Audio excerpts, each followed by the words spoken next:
continue in English? Yeah, yeah. We'll continue in English, don't worry. Now, please, ladies and gentlemen, first of all, let me say thank you to Ivo and your group for inviting me here.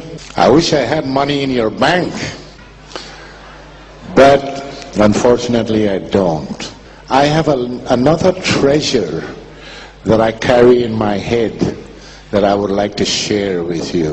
And what makes me even more happy is that I see a lot of children around here. Now, I have dedicated my life, or whatever is left of it, to the children of the future. Because I have spent 35 years of my life working in an industry, the pharmaceutical industry, and they do nothing but annihilate the population of this world. And why do they do that? Because they want to make money, money, money, money, money. They don't care about your lives. They only care about their wallets. Now, whatever I tell you here today is not something that I dreamed about or observed somewhere. It's something that I have done myself. I have been just as criminal as they are. My hands are just as dirty as these people. Now, all of you sitting here, answer me a question. When you go to the doctor, he looks at you, stethoscope, laboratory tests, machine tests, this were. Those tests, by the way, is to make money. Then he tells you you're sick. Here's a prescription. Go to the pharmacy and take this medicine, 1 tablet 3 times a day. What do? Tell me. They don't throw it away. All of you here, you go to the pharmacy and you get your medicine and you take it, like the good citizen. But when you go to the car company to buy a car, you ask the salesman questions. If you don't get what you want, you don't buy the car. So why don't you ask the doctor, what is it he's giving you? The reason I'm telling you this is because only you have the power to stop these criminals with what they're doing in the pharma industry. Because you are not sick people. You are consumers. You are consumers. And the pharma industry makes money because they tell everybody that you are sick. Now, you can ask me the question, why have you been doing this then? There are several reasons, and I'm not making any excuses. I was a bad boy. I was colored. I was young. I'm still colored. I got scared last night when the good doctor over here told me I look a little pale. I said, Jesus. Yeah, but she fixed it. It's okay. Well, at least up till now, it's coming. Anyway, the reason was that I was young. I was a colored man in the white world. I had to survive. The pharma industry gave me a good job. And I felt that I was in medicine because that's what I studied. So I started as a salesman. What was it? As a salesman. So I had a good salary. I had the car, the expense account. And as I moved up in my career, where I eventually became a director for a company in Sweden, the affiliate company of one of the largest and most evil pharma corporations in the world, Eli Lily and Company. You may have heard of them. They're evil. And I can say that because I was part of the evil. So in those days, the money, I've been around the world, You ask me all the top hotels in the world. You ask me about all the big airports in the world, gourmet restaurants. I had a golden key to the wine cellar of the Opera Cellar in Stockholm, Sweden. The Opera Cellar is where the Nobel people have dinner. I mean, you can go in that restaurant. The Princess Christina was sitting next to me at another table the other one time. So all of this was offered to me on a plate. So, just like Eva gave Adam the apple, I had an apple too. Anyway, to make a long story short, I had a career. I did a lot of bad things. They fired me.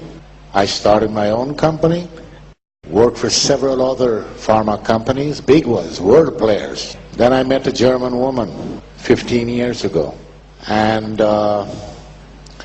she said I have to come to live in Germany because she's not going to move to Florida. And I said, okay, so I came to Germany. I retired, officially retired. I played golf, good golfer in Germany, and I relaxed myself. Then I had a heart attack, then I had a second heart attack, and now I can't get no heart attack anymore. I have a titanium battery right here. So I can drop here today and my heart will still beat. That's just a joke. Anyway, no, it's not a joke. I have a pacemaker, but I mean the whole... Anyway, somebody, the power, I don't know, some people say God, some people say Jesus, some people say this. I call it the power. The almighty power blessed me and my wife with a child. I was 62 years old. This child is now 4.5. Now, when this child was born, he went to the pediatrician after the 6 months to a year. They make a checkup. The doctor checked the boy and said, yeah, he's healthy, he's fine. Now I need to give him his cocktail, Farmacéutica. Now I had told my wife, nobody, no doctor, no professor, nobody gives my child any kind of medication unless they discuss it with me and I approve it. Now this doctor, well, apart from being lucky that I wasn't there, she threw my wife and child out of the clinic and said, we only treat vaccinated children. When my wife came home and told me that, I considered how lucky this woman was, because if I were there, believe me, I would have strangled her. How dare she refuse to have my child come to this clinic and she's practicing as a doctor? What happened to the Hippocrates, the oath of Hippocrates? When you become a doctor, you swear the oath. Primum non nocere. The patient comes first. That made me mad. So I researched this lady, and I found that she was sitting in a committee, or on a committee, with a politician and members of the pharma company that made the vaccine. And they're propagating to the government in Germany to introduce mandatory vaccination. So I started to do some research on what's going on in Germany in the medical business. I've never worked there. I only lived there. I got my pension from Sweden, by the way. I don't get anything from the German state or anybody.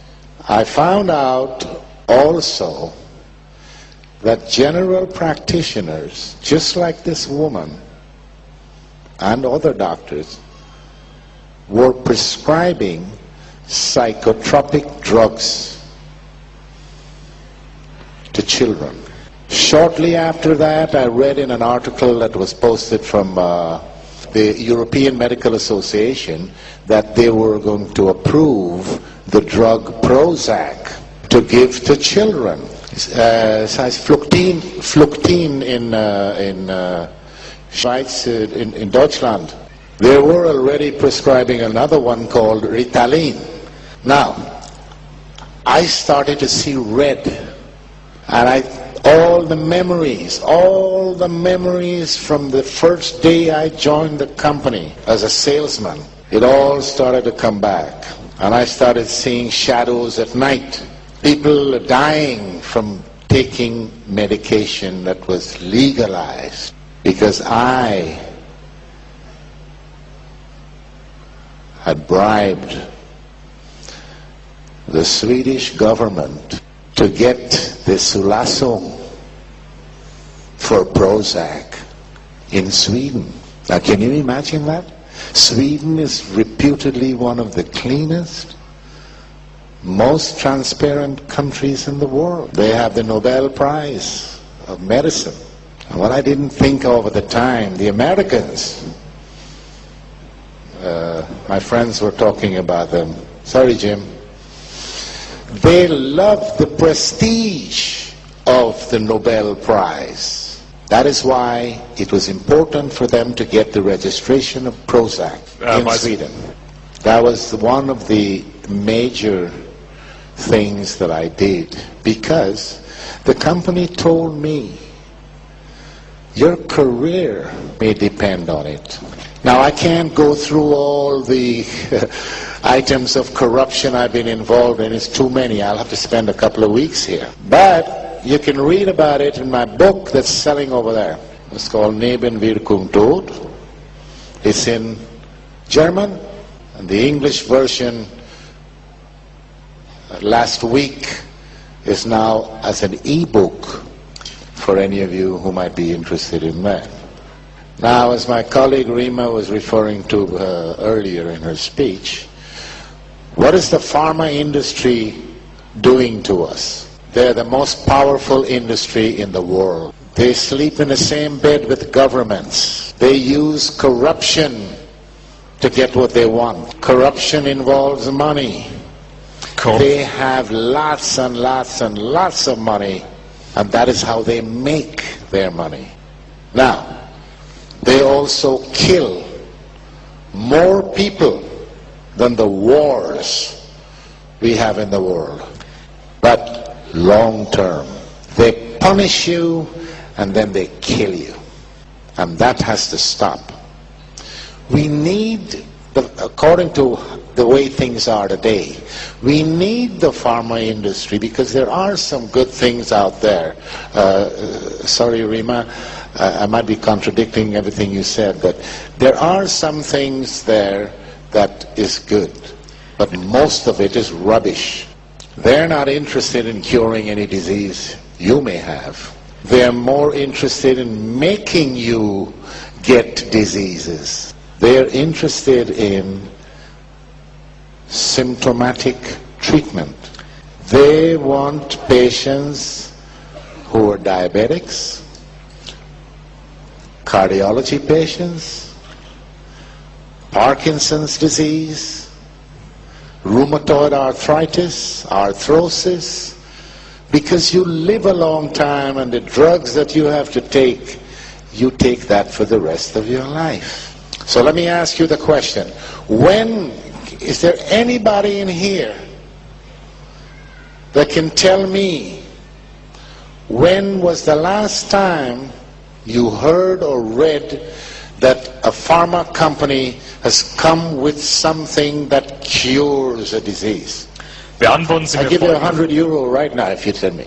They don't cure anything, they make you sick. Now, this company that I talked about, the Eli Lily and Company, remember that name. They have been doing this for years and years and years. 3 weeks ago, I received a mail. I get alerts on whatever is happening in the industry from various places.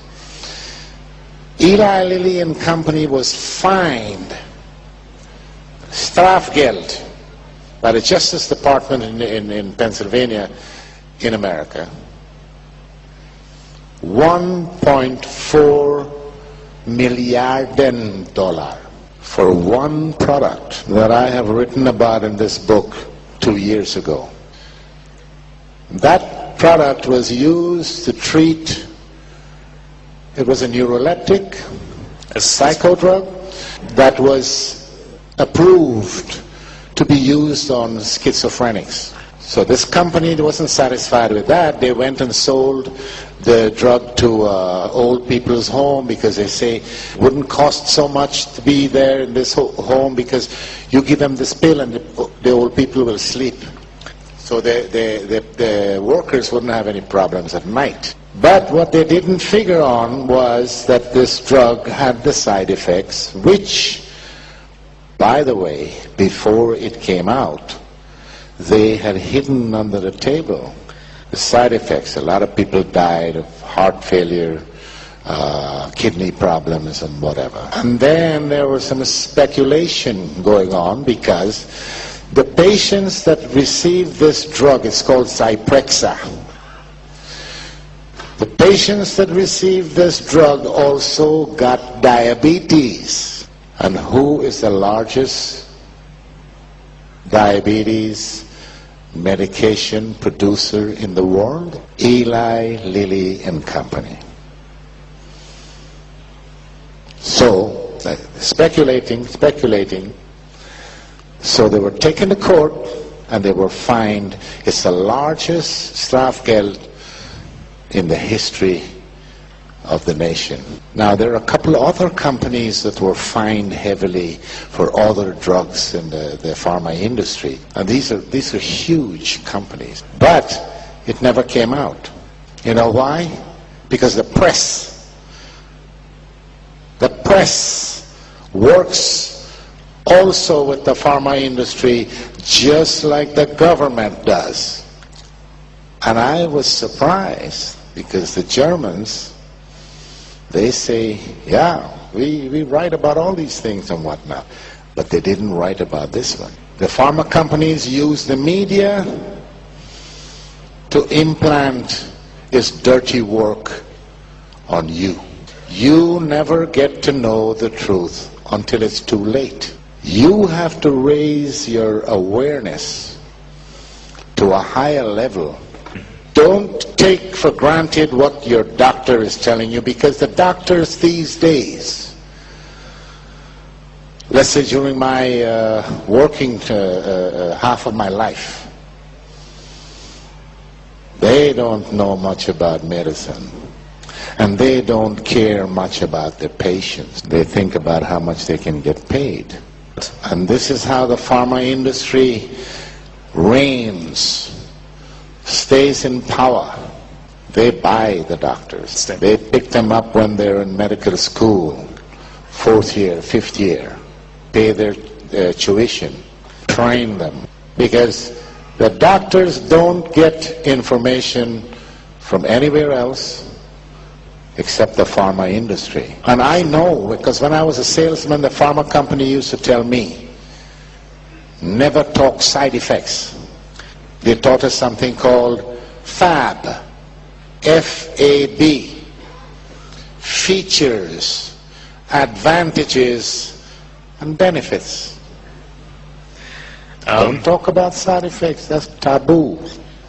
I also know that they hide the dangerous side effects because I was in charge of a clinical study for Fluctine or Prozac.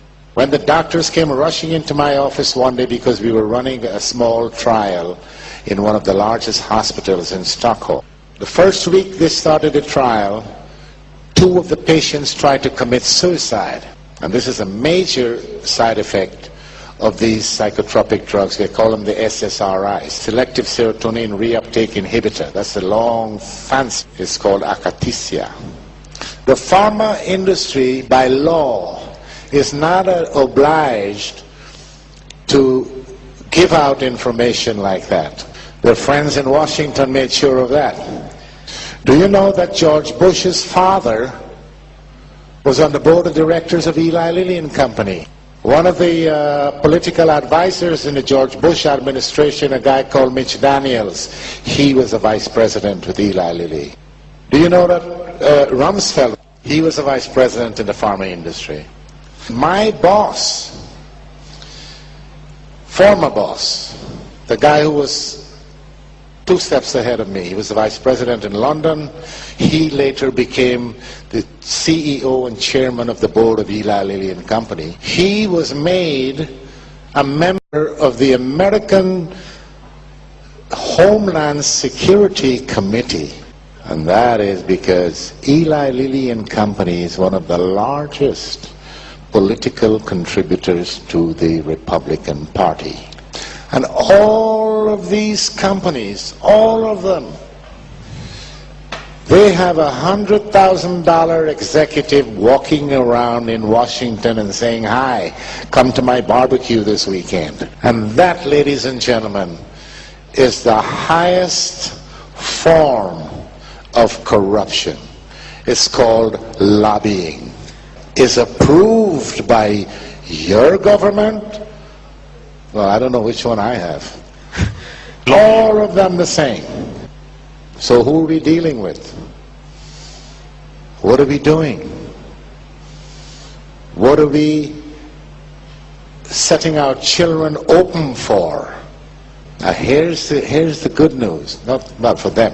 Sales of pharmaceuticals were dipping because when you look at the logistics of the whole thing, the baby boomers are now us.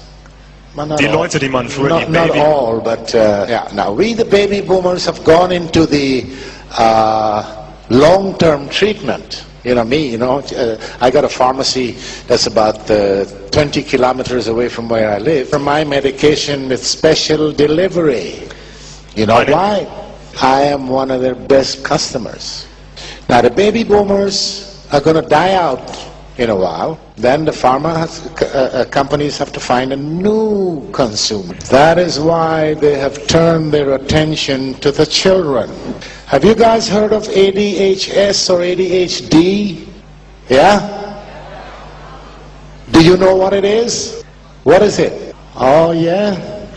Well, it's funny, but all these years I've been in medicine, nobody can come and tell me up till now what ADHD is. Yeah, syndrome makes it a sickness. Since they can't prove that this is a sickness, they changed the S to D, calling it disorder.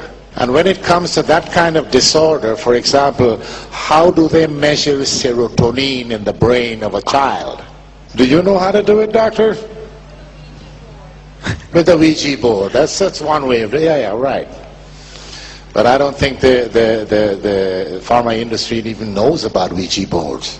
What I'm saying is, they get the psychiatrists to sit down, with their little bow ties. Psychiatrists, these are mad people. They might...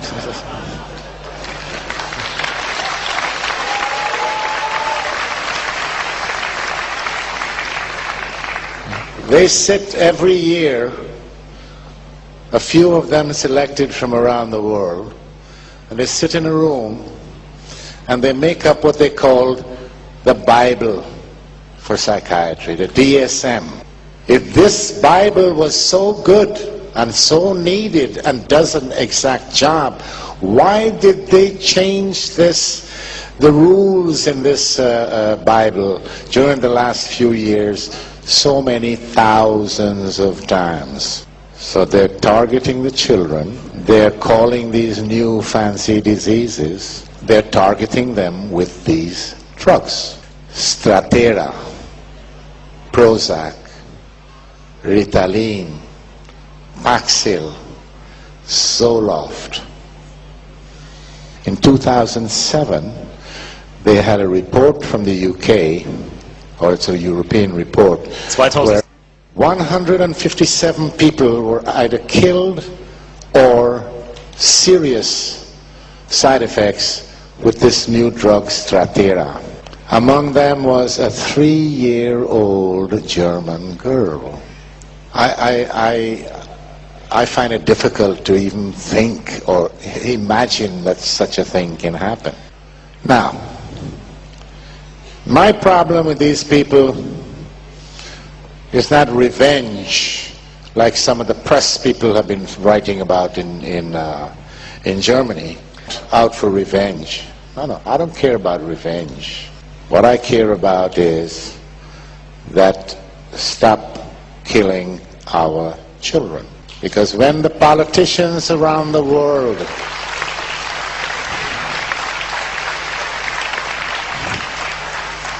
when the politicians and all the other idiots, like the psychiatrists, for example, they talk about we have to save the world, the environment, the gases, the green, everything else. All these people with the power in their hands to do something is not doing a goddamn thing. They still try to manipulate. And now they've fixed their eyes on the kids. I don't know about you guys in here, but that's not going to happen to my kid. Never, never. The other thing that is very, very significant, when Volvo or Mercedes or Audi, they bring a series of cars on the market,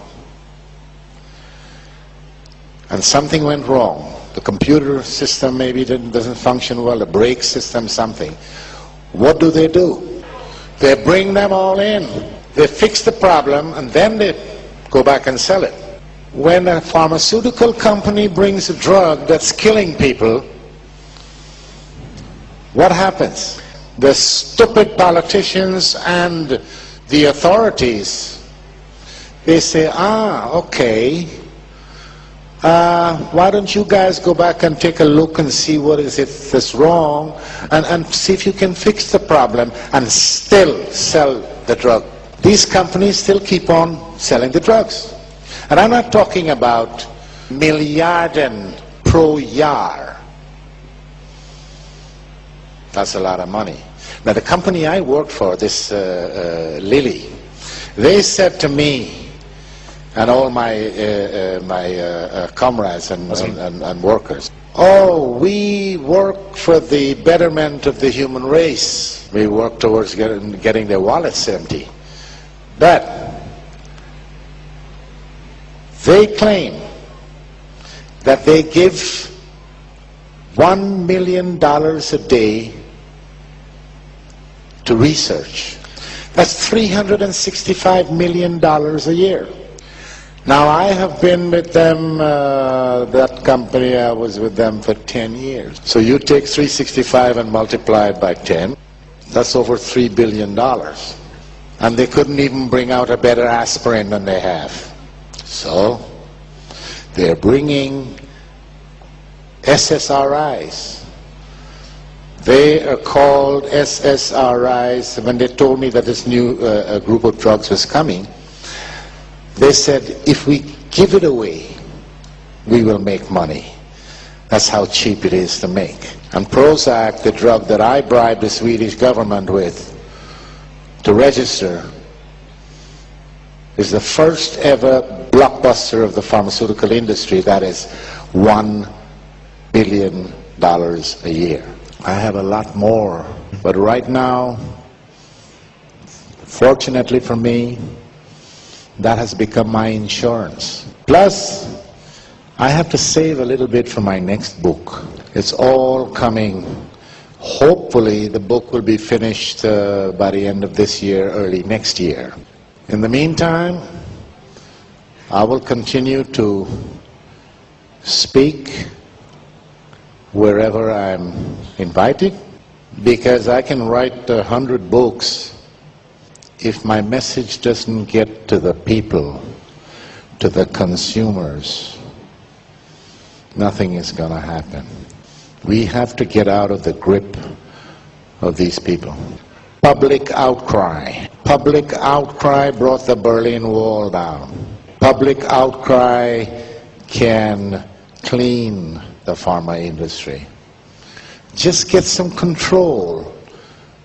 Put some transparency into the business. And when your politicians stop filling their pockets and start to do something, that's difficult. That's difficult to get politicians to do anything because they don't have anything to think with. And you journalists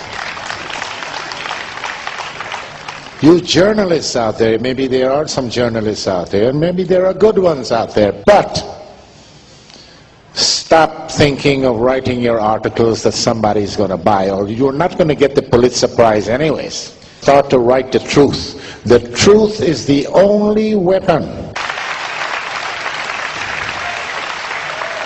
And I know, because people all around, at least all around where I have been during the last year,